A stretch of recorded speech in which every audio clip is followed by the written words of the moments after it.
Well, this is a very humbling moment. I'm looking at wonderful eyes of knowledge and strength before me, the graduates of 2015. I'm also feeling the spirit of so many faculty members I've had in the past that have really lifted me to this moment as many faculty have lifted you. I'd like to acknowledge Hank Wrighton, whose spirit is with us, Don Williams, also Jim Morishima, and right now on the stage, one of my professors for my doctoral dissertation, a friend, mentor, and leader, Dr. James Banks.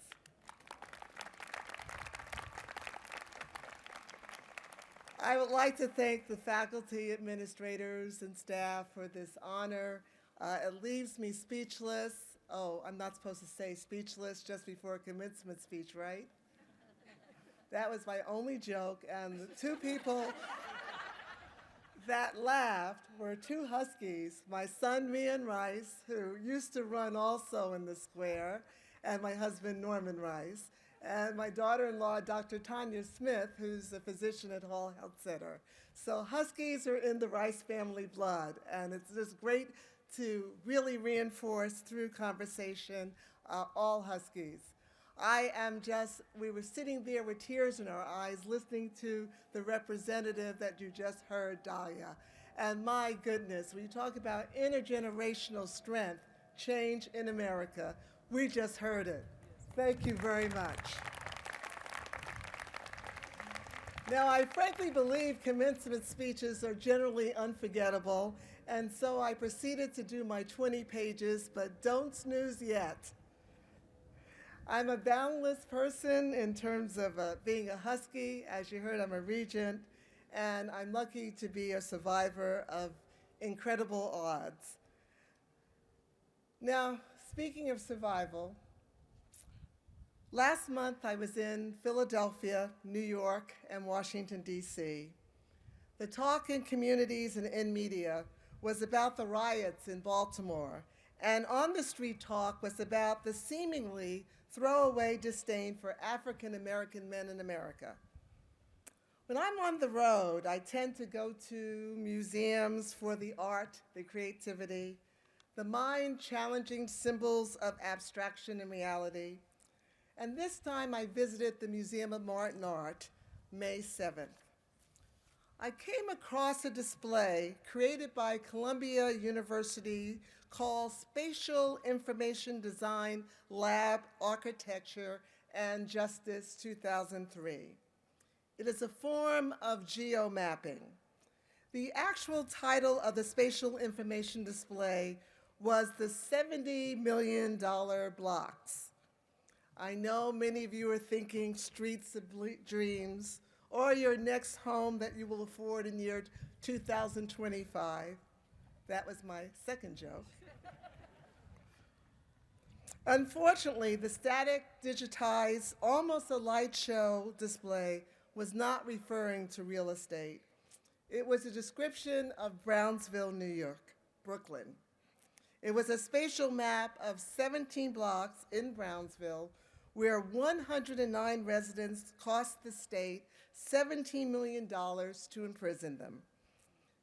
The depiction was in red and black, and the caption read, quote, "The predominant governing institution in the neighborhood was the criminal justice system," end of quote. Over 40 years ago, during my elementary and secondary school years on one of the blocks in that 17-block space, that was my neighborhood.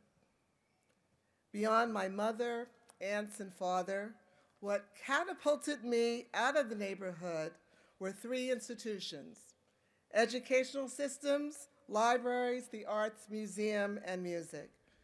My dad believed his only child could do extremely well all the time, and my mother believed I could do moderately well, maybe once a month. Well, my dad became a victim of an unknown murderer in our home in Brownsville because we lived on that 17-block spot on that spatial map.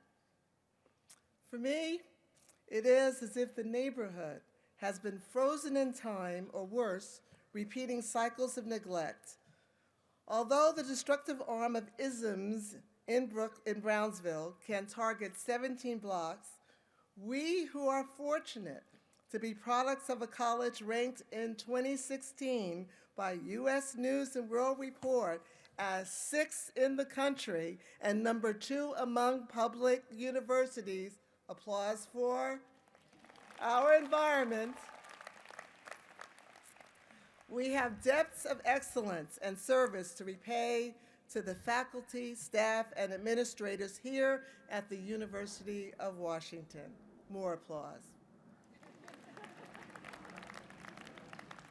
Now, we have a legacy to build for these blocks, roads, hillsides as we travel to erase the negative destiny of predictive analytics and neglect.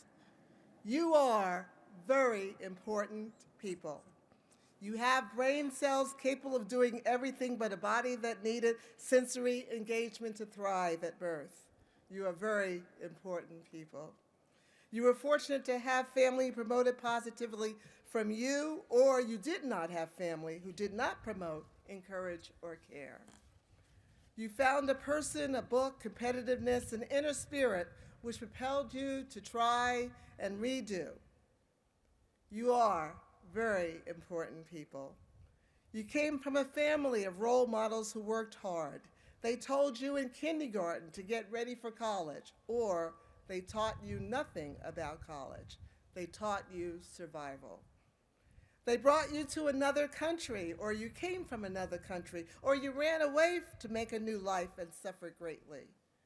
You are very important people.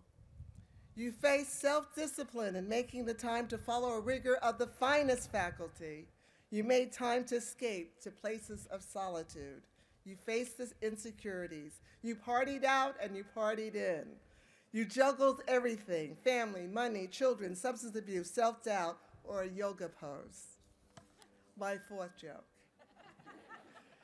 You are important people. You are a bunch of pigeons. You are mites. You are special cells full of reproductive promise.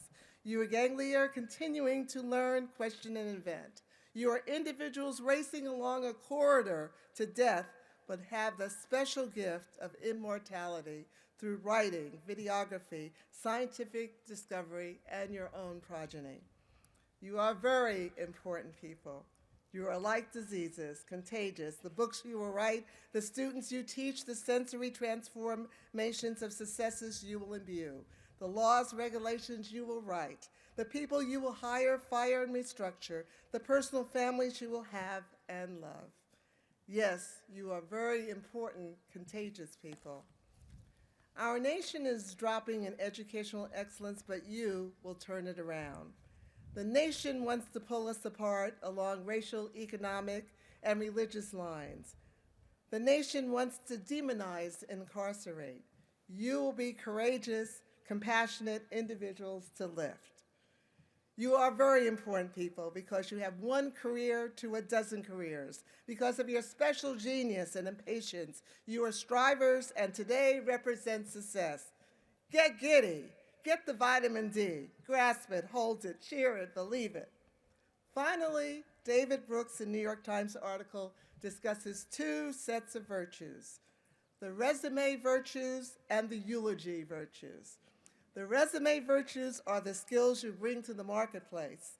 The eulogy virtues are what you are building today: honest, faithful, transforming, challenging, and brilliant, humane people. Graduate class of 2015. Thank you.